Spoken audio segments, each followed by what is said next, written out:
All right, here's another example where we want to find our LCD, our least common denominator, and multiply all the numerators by that LCD to cancel out our denominators and solve. Because we don't like fractions, so let's try and get rid of those fractions. Alrighty. Well, first thing I need to do is I need to factor my denominator. So I can factor this into x minus 2, x minus 3. So let's figure out what our LCD is. Some of you may realize that a lot of times our LCD is what I get in one of my denominators. And that is true, but it's not always true. So the first thing that we have is this x minus 2. Let's write that down. Just building my least common denominator here. The next thing I have is an x minus 3. And here I have an x minus 2. I've already got that right here. Here I have an x minus 3. I've already got that right here. So I've got my LCD. The next thing we need to do is figure out the values for x that would make this undefined. So what's going to make my denominator equal to 0? Any of my denominators equal to 0. If I plug a 2 in here, that's going to make my denominator equal 0. If I plug a 3 in here, that's going to make my denominator equal to 0. And same goes with both of these right here and here. So x cannot equal 2 or 3. Alright, now let's solve.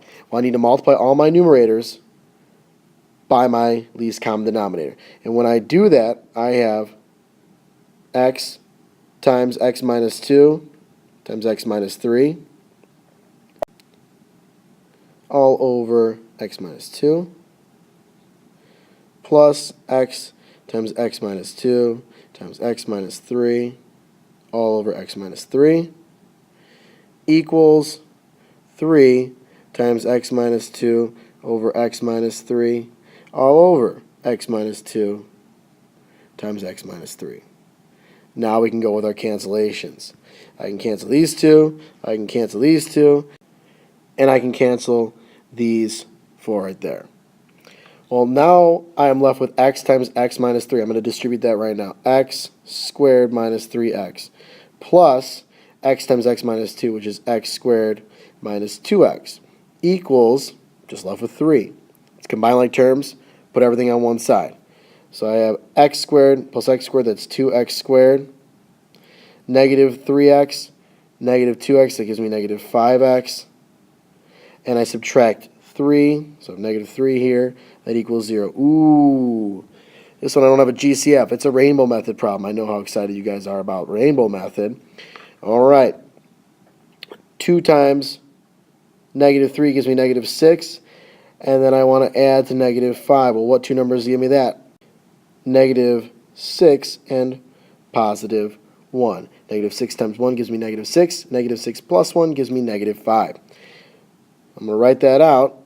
I have 2x squared minus 6x plus 1x minus 3 equals 0. Remember, I just split up the negative 5x into negative 6x plus x. Now I'm going to group these two and factor out my GCFs. Well, I can factor out a 2x here, and I'm left with x minus 3. Here I can factor out a 1. I'm left with x minus 3. That's good. So my two factors are 2x plus 1 equals 0, and x minus 3 equals 0. My 2x values are going to be, well, 2x equals negative 1, so x equals negative 1/2. That's one of them. And then x equals negative, or x minus 3 equals 0. That gives me x equals 3.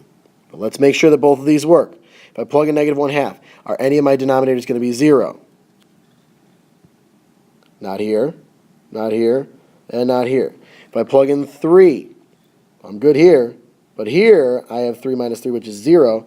Therefore, this cannot work. My only solution is x equals negative 1/2.